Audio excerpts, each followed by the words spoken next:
نحمده ونصلي ونسلم على رسوله الكريم وعلى آله وأصحابه أجمعين. أما بعد فأعوذ بالله من الشيطان الرجيم. بسم الله الرحمن الرحيم.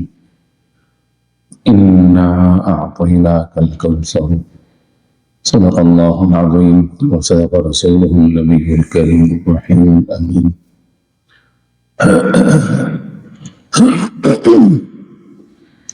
سورہ کوثر مکی ہے. مکہ مکرمہ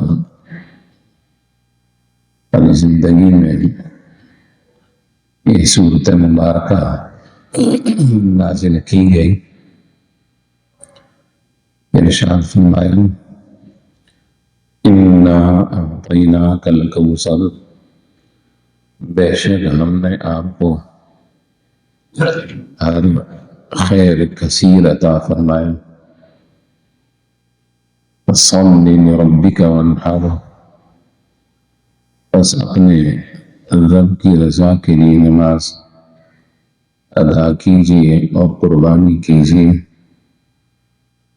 ان شانئک هو الابتر، بے شک جو آپ کا دشمن ہے وہی نامراد اور ناکام ہے. رسول اللہ صلی اللہ علیہ وآلہ وسلم نے مکہ مکرمہ کے اندر دعوت دین کا کام اللہ تبارک و تعالی کے حکم کے مطابق جاری و ساری رکھا اور اس کے اندر کوئی کوتاہی نہیں کی. جب کفار مکہ و رؤساء قریش نے ان چیزوں کو دیکھا اور ادھر اللہ کے رسول صلی اللہ علیہ وآلہ وسلم کے لخت جگر سیدنا حضرت ابراہیم رضی اللہ تعالی عنہ جو آپ کے صاحبزادے ہیں، ان کا انتقال ہوا کہ کفار کہنے لگے بس ان کے پیچھے اس تحریک کو چلانے والا، اس کو سنبھالنے والا کوئی نہیں ہے، اور جیسے ان کی نارینہ اولاد بھی نہیں ہے. نعوذ باللہ، تو یہ سلسلہ ان کے بعد بھی اگر چلا تو چند دن چلے گا اور اس کے بعد ختم ہو جائے گا. اللہ تبارک و تعالی نے مکمل یہ صورت نازل فرمائی اور ارشاد فرمایا انا اعطیناک الکوثر، اے حبیب صلی اللہ علیہ وسلم ہم نے آپ کو ہر خیر کثرت کے ساتھ عطا فرما دیا ہے. علماء مفسرین نے اس کے معنی کیے ہیں. ایک تو یہ کہ آپ کی امت کی تعداد جو ہے وہ کثیر ہوگی، کہ اللہ کے رسول صلی اللہ علیہ وآلہ وسلم ارشاد فرماتے ہیں کہ جنتیوں کی قیامت کے دن 120 صفیں ہوں گی، جس میں سے 80 صفیں میری امت کی ہوں گی. تو یہ مراد ہے.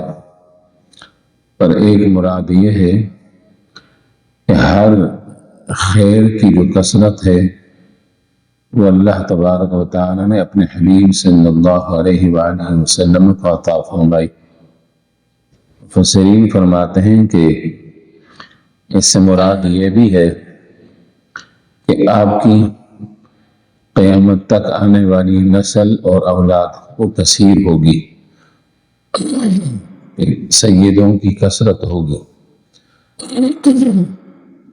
آپ کی امت کے اندر علماء وہ کثیر ہوں گے. آپ کی امت کے اندر قرآن کریم فرقان حمید کے حفاظ وہ کثیر ہوں گے. آپ کی امت کے اندر قرآن کریم فرقان حمید کو بہترین انداز میں پڑھنے والے قراء و کثیر ہوں گے، اس کی تفسیر کرنے والے وہ کثیر ہوں گے، آپ کی احادیث کو اور آپ کی روایت کرنے والے وہ کثیر ہوں گے۔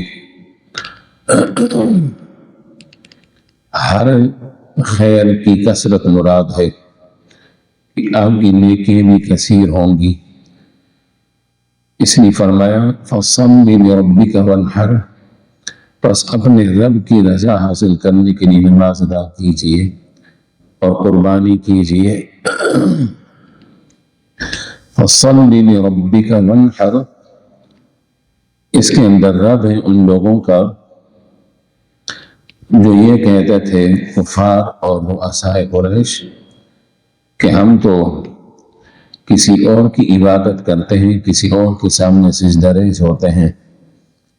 فرمایا حبیب صلی اللہ علیہ وسلم آپ کا عمل مبارک یہی ہے کہ آپ صرف اور صرف اپنے رب کے سامنے سجدہ ریز ہو جائیں، اور قربانی بھی کیجیے تو اپنے رب کے لیے کیجیے، جبکہ معبودان باطلہ کی عبادت کرنے والے وہ سب اپنے معبودان باطلہ کو راضی کرنے کے لیے قربانی کرتے ہیں۔ فرمایا وانحر، قربانی بھی آپ اپنے رب کی رضا اور خوشنودی حاصل کرنے کے لیے کیجیے، اور آپ کی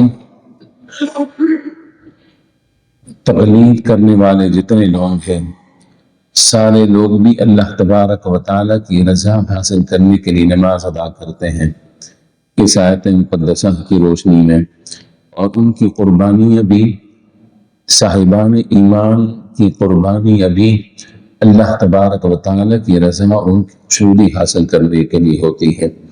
ایک تفسیر یہ بھی ہے، فرمایا کہ اس سے مراد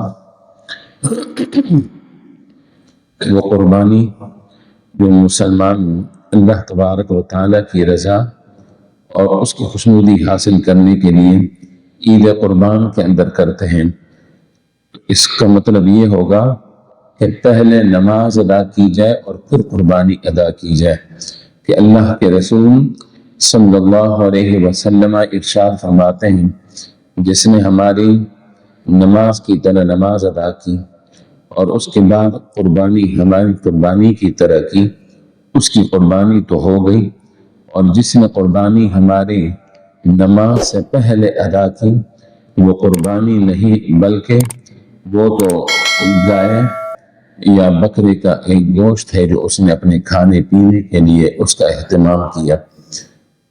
آپ نے یہ تو فرمایا کہ ایک صحابی حاضر خدمت میں عرض کی کہ یا رسول اللہ صلی اللہ علیہ وسلم، بخدا ہم نے تو یہ یقین کیا تھا، یہ جانا تھا کہ یہ کھانے اور پینے کے دن ہیں، تو میں نے اس لیے جلدی کی اور میں نے قربانی پہلے کر دی تاکہ خود بھی اپنے بیوی بچوں کو بھی کھلا دوں اور اپنے پڑوسیوں کو بھی کھلا دوں۔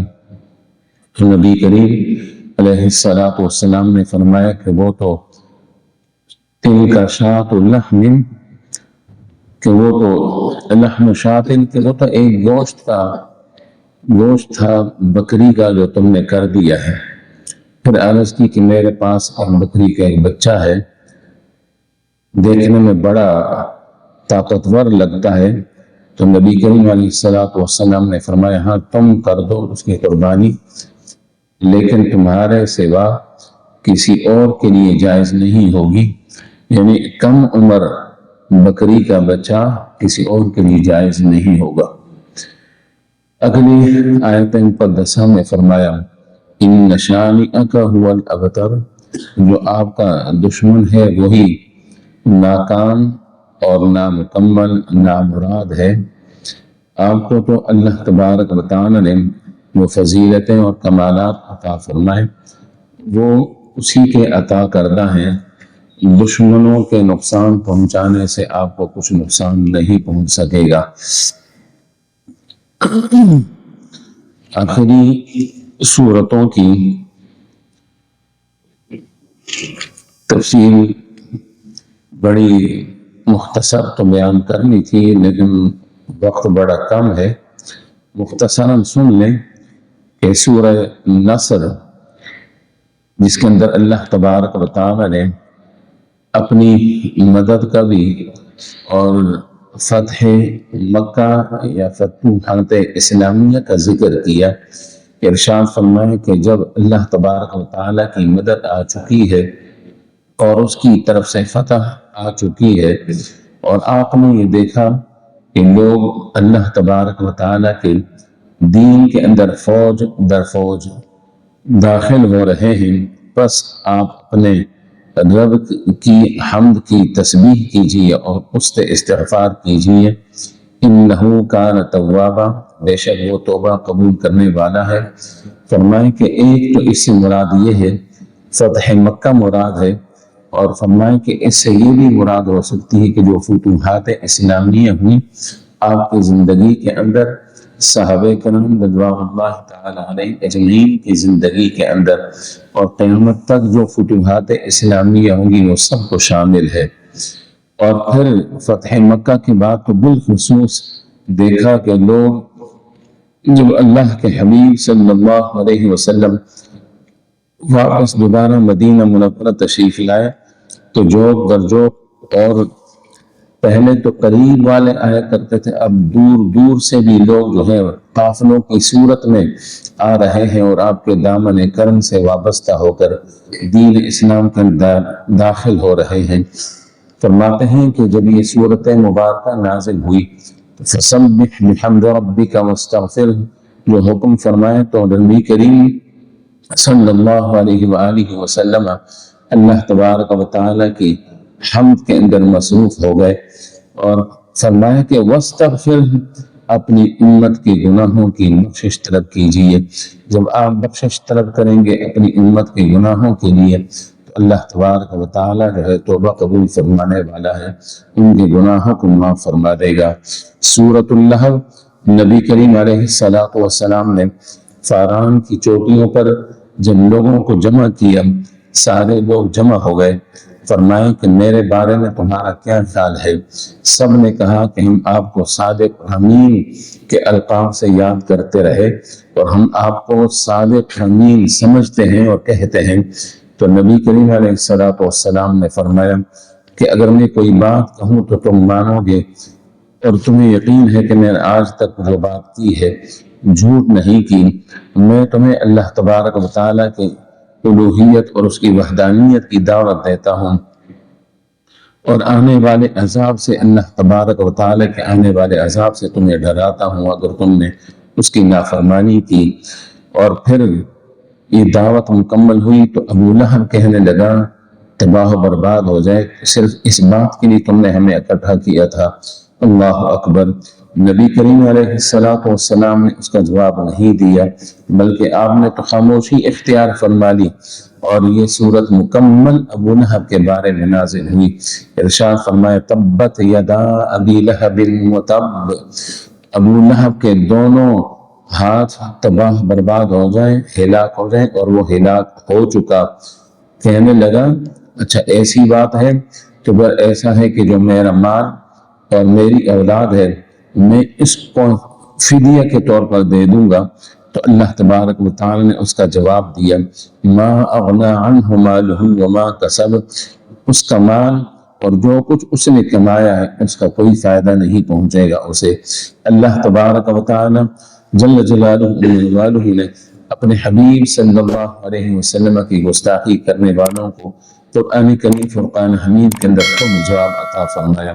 اللہ تبارک و تعالی ہمیں اپنی اور اپنے حبیب صلی اللہ علیہ وآلہ وسلم کی محبت اور رضا عطا فرمائے، اور اپنے حبیب صلی اللہ علیہ وسلم کی محبت میں رہتے ہوئے قرآن کریم فرقان حمید کی تلاوت کرتے رہنے، سمجھنے اور عمل کرنے اور قبول کرنے کی توفیق عطا فرمائے۔